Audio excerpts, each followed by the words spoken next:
My name is Vasant. I am a sophomore at the University of Houston, and my question is actually directed to Mr. Tiwari. With due respect, Gandhi and Nehru did fight against the British, but while fighting against the British, they stripped India of their civilizational Hindu identity. While fighting external colonialism, they left Hindus defenseless in their own homeland.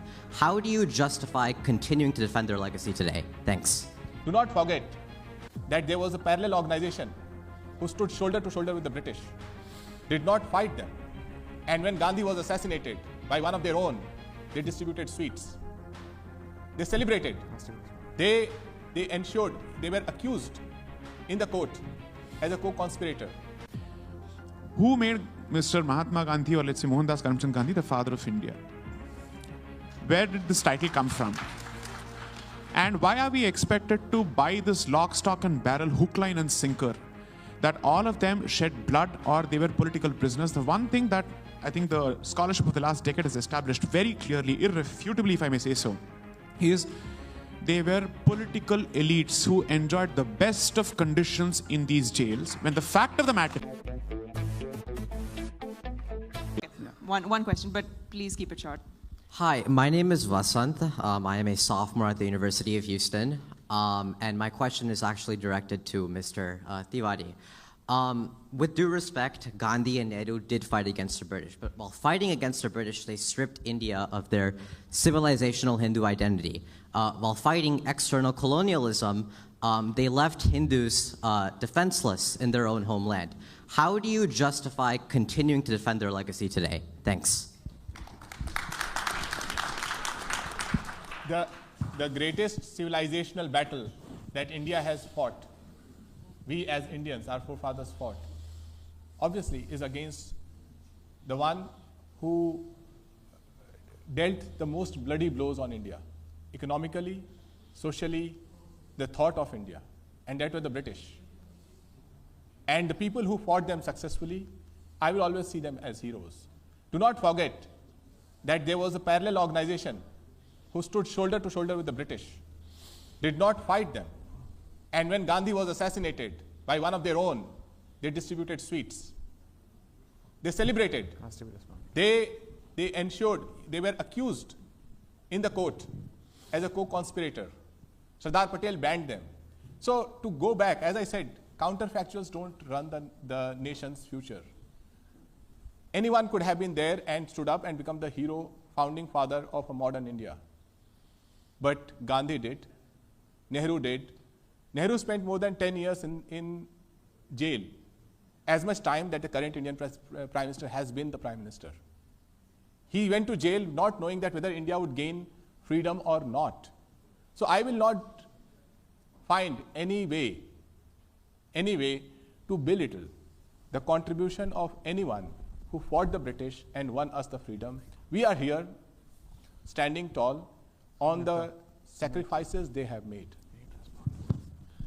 Can I take a shot at that? I think it's important to actually make this point. And it ties into the previous point. When a particular ideological position chooses to benchmark itself as the neutral position, there is no greater mischief that is actually committed.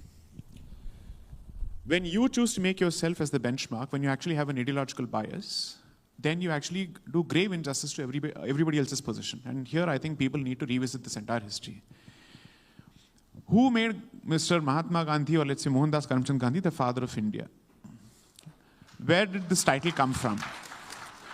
And why are we expected to buy this lock, stock and barrel, hook, line and sinker, that all of them shed blood or they were political prisoners? The one thing that I think the scholarship of the last decade has established very clearly, irrefutably if I may say so, is they were political elites who enjoyed the best of conditions in these jails, when the fact of the matter is, the true movement of the revolutionaries was continuously sidelined, and they were the ones to suffer incarceration of the worst possible kind in the cellular jail.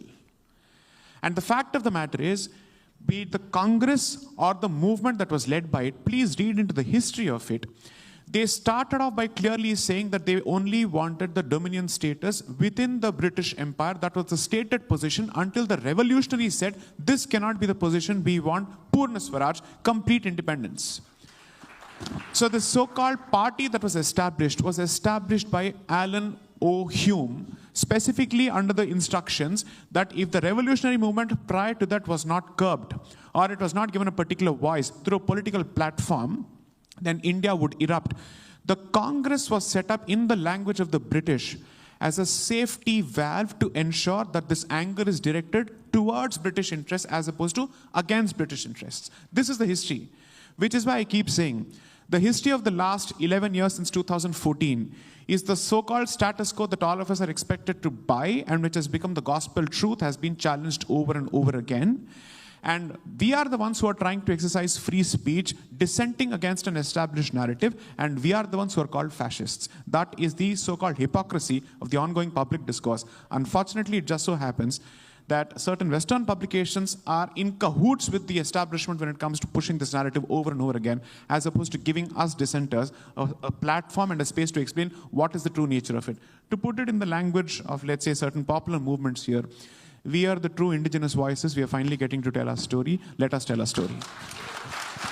Samyukta, I'll just take a minute to respond. Now, who banned RSS? The government of the day. The government bans it.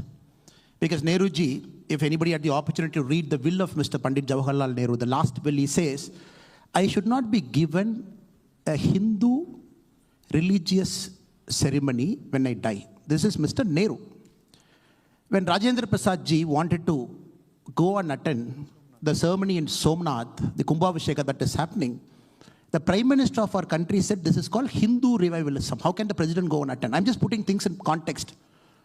Even today, our government can ban Congress Sevadal and say it is anti-national. Anybody in the government can do that. Just sense of whitewashing history and the Congress banning RSS multiple times and saying that, oh, they're banned. Which court has convicted them? Which court has said that they are involved in the assassination of the great Mahatma Gandhi ji? And I think we have to move beyond it and still taking recourse to whatever has happened. This false truth, this pseudo-truth, and trying to spin this argument out of this again and again and again. That is the problem. From 2014, we are trying our best as a country to address it, to move away from this half-truth and pseudo-truth and false truth so that we get a sense of history. I'm sure the students at Stanford, by scheduling this topic early in the morning, you're clearly showing that you want to read, understand, make your own mind. Mohandas Pai ji is sitting here from his own state. One of the greatest preeminent, the current writer, Mr. Bhairappa is there, historian. Somebody has got time, please read his foreword. He has written to Vikram Sampath's Tipu Sultan book. Just read his foreword. He says, I worked in the education department for a long time.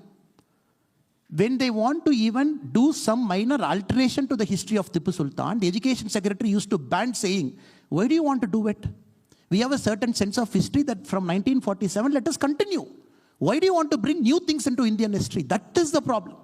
That is why Mr. Sai Deepak or Vikram Sampath and others, they're trying to tell a story that is true, that is original, that got distorted for a long time from 1947. Let us respect those voices also. I'm not taking offense to my brother. That voice is important. But let us put our mind to also understand the other voice so that you make your judgment, your decision by listening to both sides of the coin. Thank you so much. Okay,